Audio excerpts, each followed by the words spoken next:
Good morning friends, आज हम second year स्वयं की समझ विषय के अंदर जानेंगे संप्रेषण के सिद्धांत। जो आप कम्युनिकेशन वाला टॉपिक पढ़ रहे हैं इसको कंटिन्यू करेंगे। प्रिंसिपल ऑफ कम्युनिकेशन, संप्रेषण के सिद्धांत क्या है।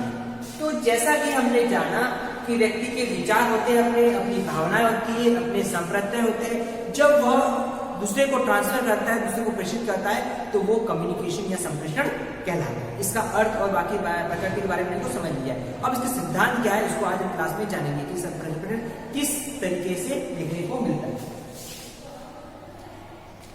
इसके सिद्धांत में पहला है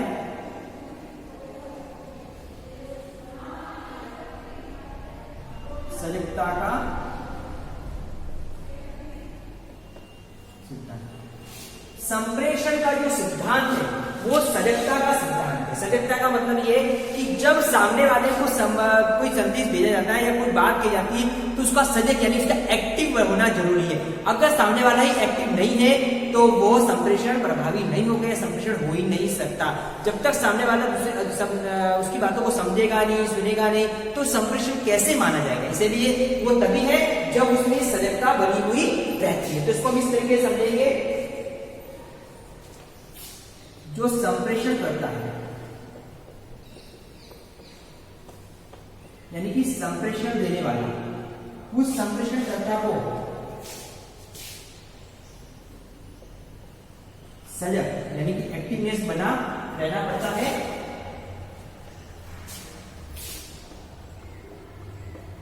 संदेश प्राप्त करने, तो ये जो संप्रेषण करता है, संप्रेषण प्राप्त करने वाला जो कोई भी संप्रेषण ये सब देता है वो अपने उसमें आ जाता है, उसके विचार आ जाते हैं, उसकी भावनाएं,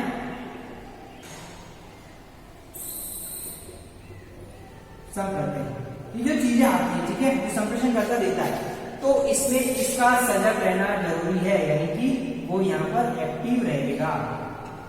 जब वो यहाँ पर एक्टिव रहेगा तभी वो प्रभावी संप्रेषण माना जाएगा। प्रभावी संप्रेषण।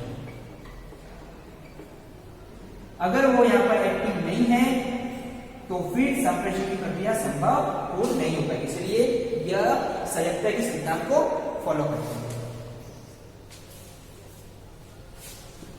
इसके बाद अगला है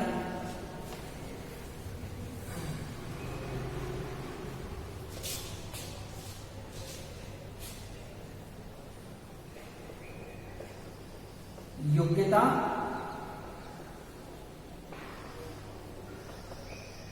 सिद्धांत। योग्यता का सिद्धांत। संप्रेषण के लिए योग्यता का सिद्धांत भी लागू होता है, यानी कि जो संप्रेषण करता होता है और संदेश प्राप्त करने वाला होता है, संदेश प्राप्त होता है, ये दोनों योग्य होने चाहिए। अगर दोनों में योग्यता है अपनी बातों को रखने की, अपनी दूसरों की बातों को सुनने की, तो संप्रेषण प्रभावी बनता है। जैसे मान लीजिए एक अधिकारी अपने अधिक कर्मचारियों को कुछ बातें बताता है, तो वो एबल होंगे, उसकी बात को समझेंगे, उसके हिसाब से कार्य कर पाएंगे, वो उस बात को प्रभावी बना पाएंगे, तो संप्रेषण प्रभावी है। लेकिन अगर कोई किसी को कह रहा है और सामने वाला उसको फॉलो ही नहीं कर रहा, तो सामने उस बात का मान रहा है, तो संप्रेषण प्रभावी है नहीं। या जो कहने वाला वही बात को सही तरीके से कह नहीं पा रहा है तो भी प्रभावी नहीं हो सकती। यानी कि दोनों को योग्य एबल होना जरूरी है। अगर ये प्रभावी होंगे, योग्य प्रभावी बनेगा, तो यहाँ पर योग्यता का सिद्धांत लागू देखने को मिलता है। ठीक है, अगला है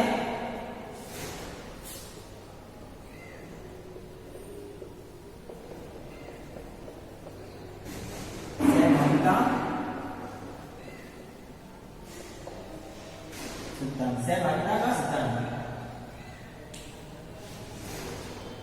संप्रेषण करता और संप्रेषण प्राप्त करने वाले दोनों की सहभागिता होनी चाहिए। जैसा कि हमने कल जाना था कि संप्रेषण एक द्विपक्षीय प्रक्रिया है, ठीक है ना। द्विपक्षीय, दो पक्षों के बीच में होती है, एक सेंडर होता है, एक होता है रिसीवर, देने वाला और प्राप्त करने वाला। तो इस द्विपक्षीय प्रक्रिया के अंतर्गत दोनों के बीच में क्या होनी चाहिए, सहभागिता होनी चाहिए। अगर ये सहभागिता होती है तो संप्रेषण की जो प्रक्रिया है वो कैसी बन जाती है, प्रभावी बन जाती है। जैसे मान लो कक्षा कक्ष के अंतर्गत एक अध्यापक बच्चों को कुछ पढ़ा रहा है या कुछ बातें बता रहा है, तो उसमें बच्चों की जिम्मेदारी होती है कि वो सहभागिता बनाए रखें, कक्षा में साइलेंट माहौल रखकर उसकी बातों को सुने। अगर बच्चों के अंदर डिसिप्लिन नहीं है, वहाँ पे अनुशासनहीनता पाई जाती है और सहभागिता नहीं पाई जाती, वो अध्यापक का सहयोग नहीं कर रहे हैं, तो उस सिचुएशन में वहां पर संप्रेषण की प्रक्रिया प्रभावी या नहीं हो पाएगी। इसलिए दोनों के बीच में आपस में सहभागिता होनी चाहिए। द्विपक्षीय प्रक्रिया सहभागिता बनाएगा तो संप्रेषण की प्रक्रिया भी प्रभावी हो पाएगी। इसके बाद अगला है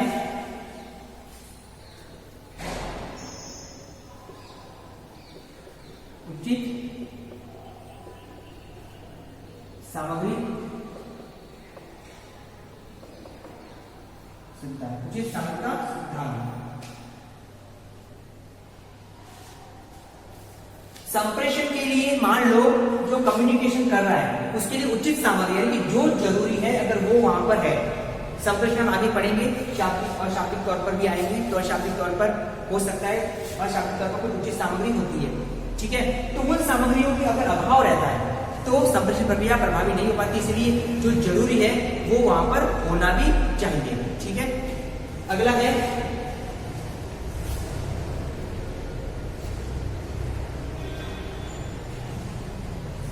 संप्रेषण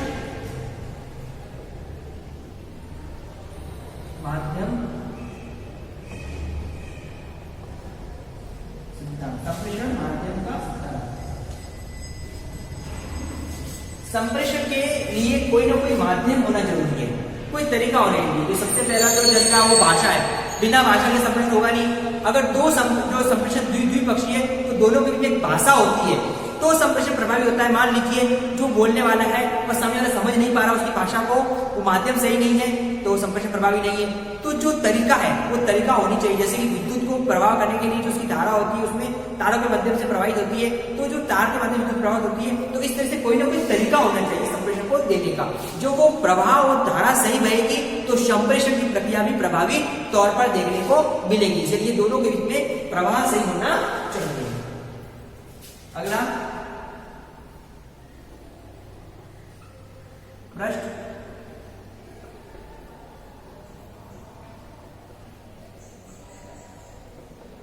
प्रश्न का सिद्धांत। पृष्ठ पोषण, फीडबैक। संप्रेषण के लिए ये जरूरी पृष्ठ पोषण होना चाहिए, फीडबैक होना चाहिए। जब किसी को कोई बातें बताई जा रही है, अगर वहां से अच्छा रेस्पॉन्स मिलता है, वो अच्छी बातों को सुनता है और उसके लिए अगर सामने वाले को साधुवाद मिलता है, उसको ताली बजाकर उसको मोटिवेशन मिलता जाता है, तो संप्रेषण प्रक्रिया प्रभावी रहती है। तो जब पृष्ठ पोषण मिलता है तो संप्रेषण उतना ही प्रभावी तौर पर देखने को मिलता है। अगला है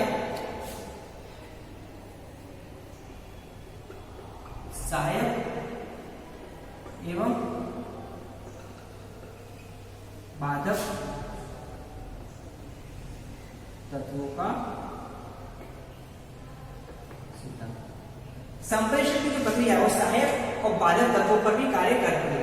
अगर मान लो संप्रेषण के लिए कोई तत्व है जो सहायक है, माहौल अच्छा है, मान लो बड़ी सभा है, बड़ी सभा के लिए इस वक्त बात को नहीं पहुंचा पा रहा तो वहां पर माइक की व्यवस्था है, तो संप्रेषण प्रक्रिया अच्छी होगी, तो वो वहां पर सहायक तत्व का काम करता है। लेकिन बाधक तत्वों में शोरगुल वाला वातावरण है, वहां पर रोशनी की सही व्यवस्था नहीं है, बैठने की सही व्यवस्था नहीं है या वातावरण अच्छा नहीं है, तो ऐसे बाधक तत्व क्या करेंगे, संप्रेषण को बाधा उत्पन्न करेंगे। तो जो भी सहायक है और बाधक तत्व है वो संप्रेषण की प्रक्रिया को प्रभावित करते हैं और ये भी एक तरह का सिद्धांत देखने को मिलता है। तो इस तरीके से हमने जाना कि संप्रेषण के सिद्धांत में किस तरह सजगता, उसकी योग्यता, उसकी सहभागिता, उसकी उचित सामग्री का सिद्धांत, संप्रेषण का माध्यम, पृष्ठ पोषण और सहायक बाधक तत्व संप्रेषण के लिए एक तरह से जिम्मेदारी कारक का रोल प्ले करते हैं। तो आज हमने संप्रेषण के सिद्धांत को जाना और समझा।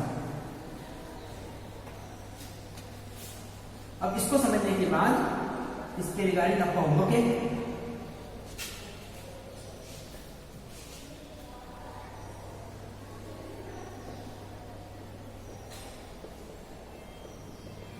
संप्रेषण के सिद्धांतों को स्पष्ट। तो स्टूडेंट्स आज हमने क्लास में संप्रेषण के सिद्धांतों को जाना, तो इसी के बारे में आपको अपना असाइनमेंट करना। स्टूडेंट्स थोड़ी सी सामने का सतर्क करके उसके बच्चा के रूप में घर से पालन करें। Thank you.